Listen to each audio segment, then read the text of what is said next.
to the two bottom corners of the spinnaker.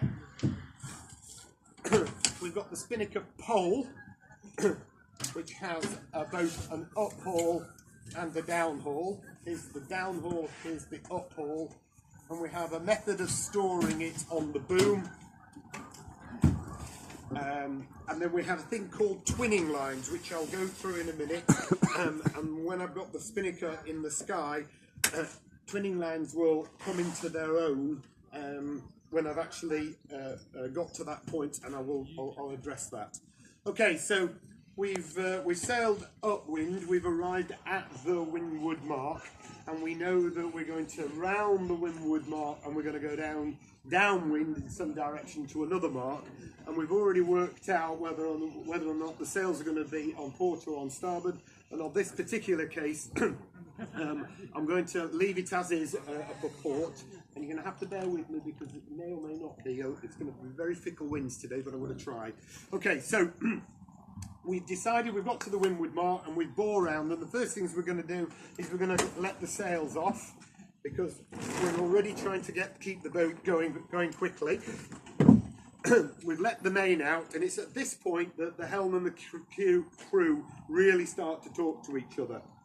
So the crew is going to take hold of the jib sheet and pull it towards him or her, and I like to use the word box. So I've got two sides of the coaming of the boat, and the other two sides made up with the two sides to the, bear with me, of the jib sheet.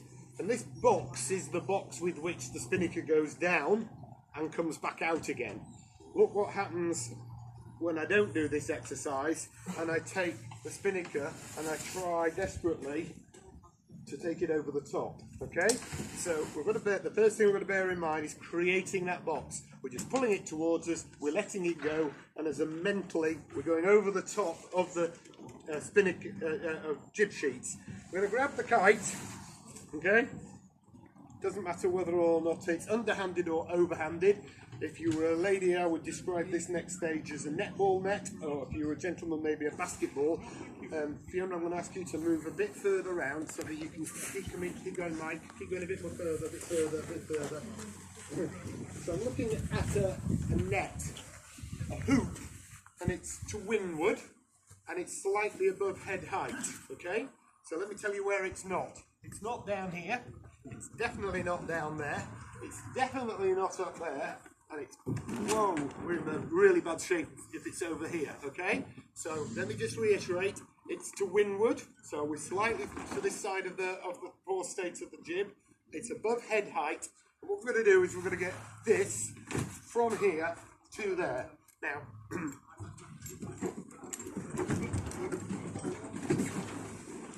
I'm 5'10" or something, and I can get nearly to there already, okay? So I'm not going to start throwing it back here if I have the advantage of leaning slightly further forward. Jeff, with his long arms, almost hurled it away from me.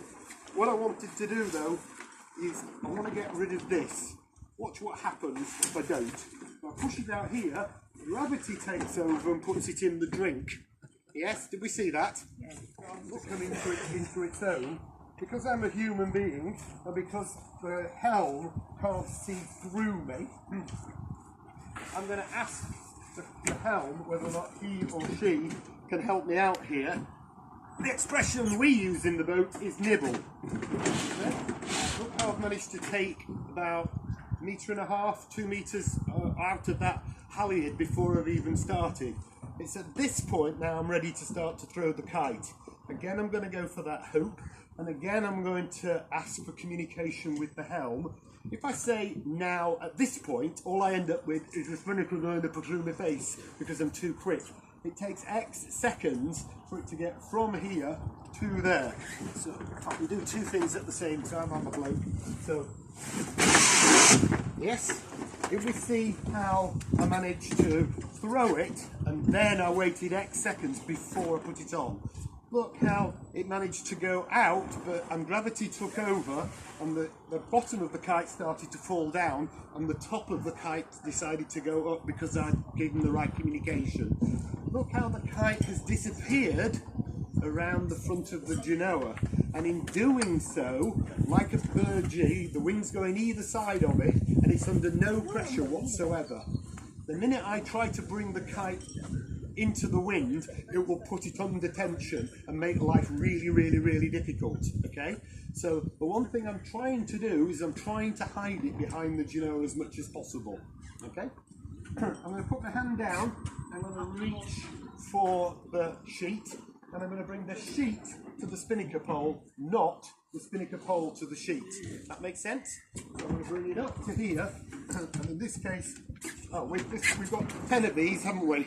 Okay, I only need 2 of them for my spinnaker pole because I've only got 2 hands. Okay, so I'm going to use the thumb to open up the jaws of the pole. I'm going to bring the sheet to the pole.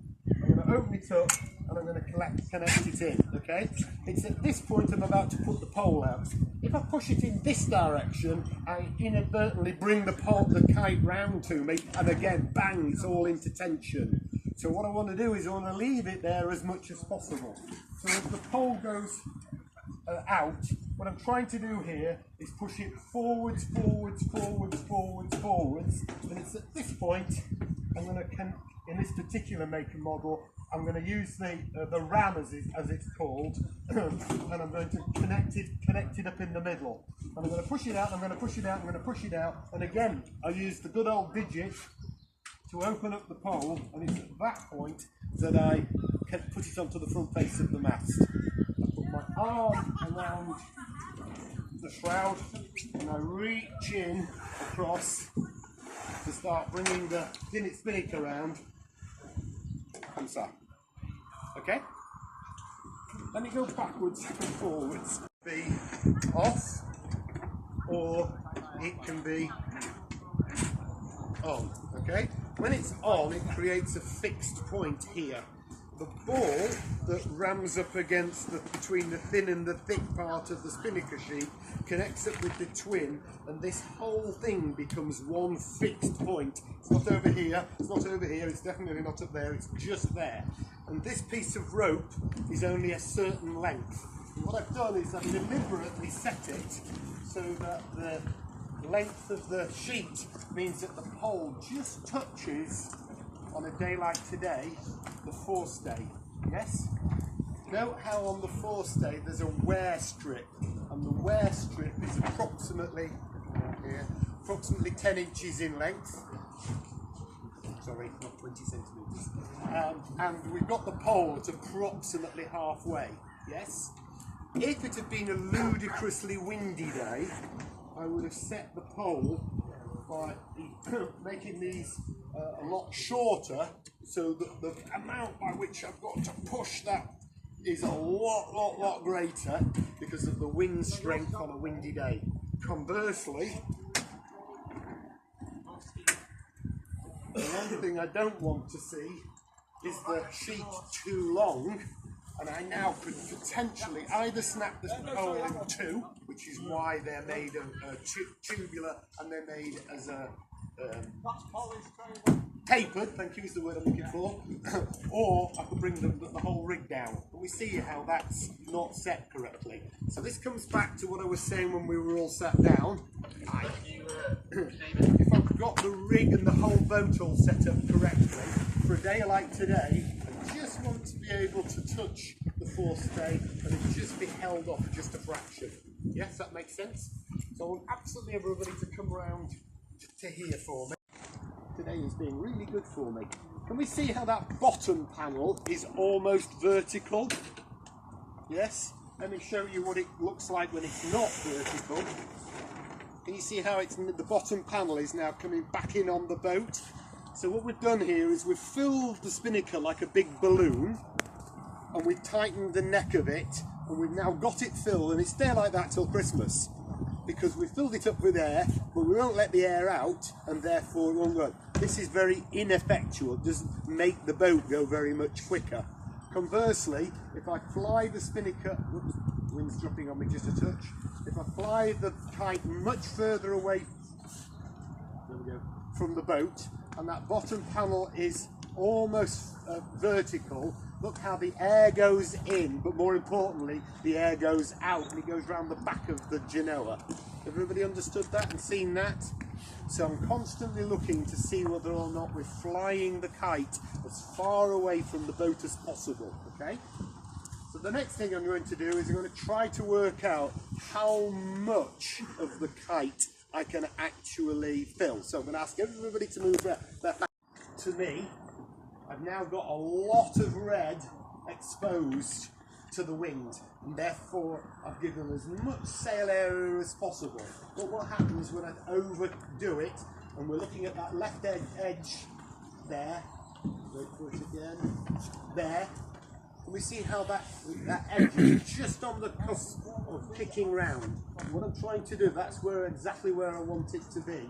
I want it to be just on the verge of curling round on me. So that's how far I want to be bringing the spinnaker around to me. That makes sense? Okay, I'm going to go for a quick recap. Boat helm crew, got to work together, got to communicate.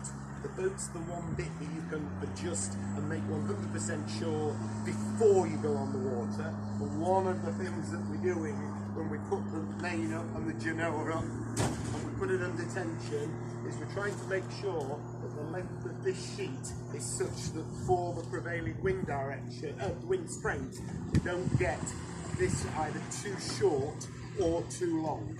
Okay? I'm making that box to get hold of the spinnaker. I'm going to grab the spinnaker and I'm going to stand up, and now we're looking for the helm and I'm looking to them to communicate to take that length of sheet out of the hoist. I'm going to hoist by putting something that's above head height, slightly to windward of the forestay, and it's as I throw it, I'm going to give myself a couple of milliseconds for it to get here. We're going to let gravity pull one end down, and we're going to use the halyard to go the other direction. I'm going to use my thumb to disconnect the pole.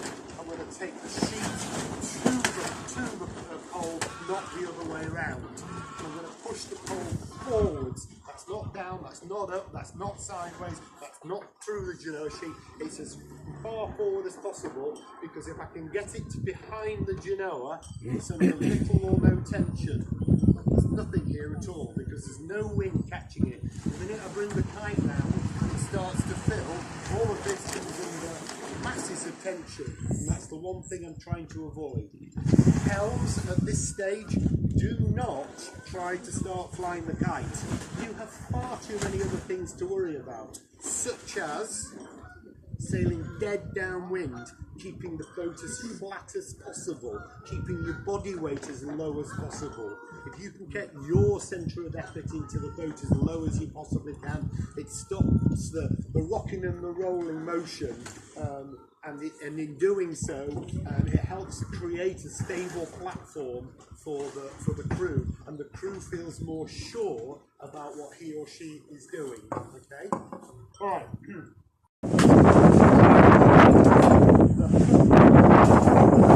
Everything else, once it's in there, it's secure, it's not going to go anywhere. Again, we're going to use our thumb, because I've got the two hands, as I disconnect it from the what I want to do is make sure I've got this bit. If I let this bit go, so this is the sort of thing you see happening.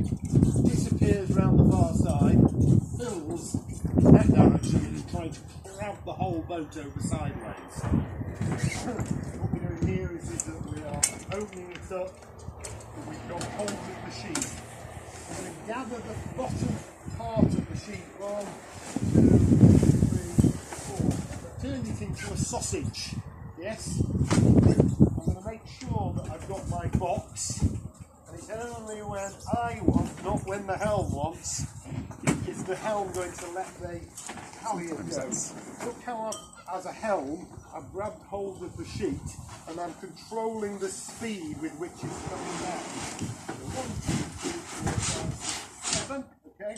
And it's at this point really important.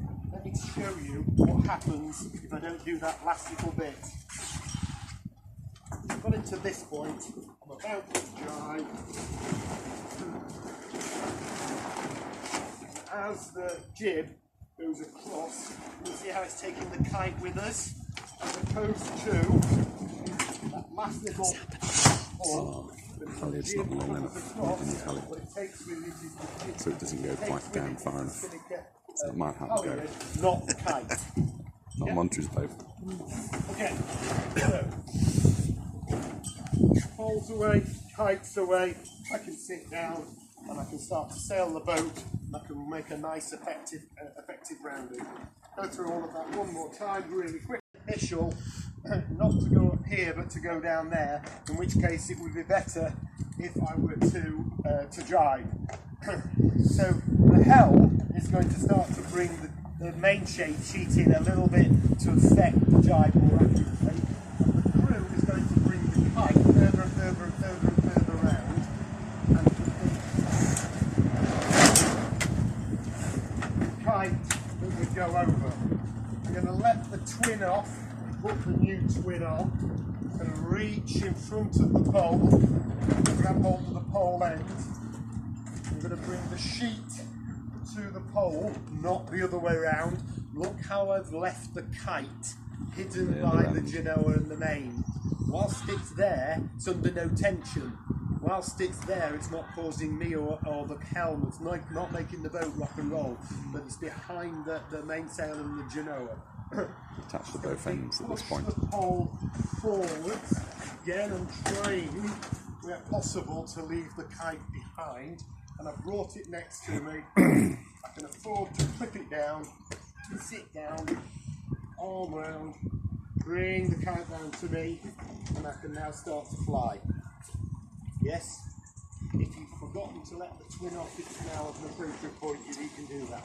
So I'm going to do this one more time. I'm going to do it the other way. I'm going to do it the other way around. Put the twin on. I'm going to watch the helm.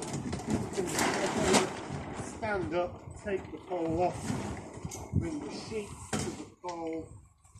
I'm going to push it forwards, forwards, forwards, forwards, forwards. Pop it on the front face of the mast. Sit down. That's going to get on me. And then I'm going to bring the kite round. Yep. Yep. Easy. Yeah. Could you show us from this side? But this is a leeward drop. The leeward hoist, sorry. So in this particular scenario, the crew always wants to come from behind the kite, never at the top of it. So what you're not going to do is start standing up here and start playing around with the pole with the kite still in the bag. Instead what we're going to do is we will have gone from a beat where the genoa will have been nice and tight, and this is, you see how this is all under tension, and as we go round the mark, we're going to let this off, and in doing so we leave ourselves with a gap in here, and we're going to come and we're going to help the helm cut it so it can go up under the genoa. Yeah?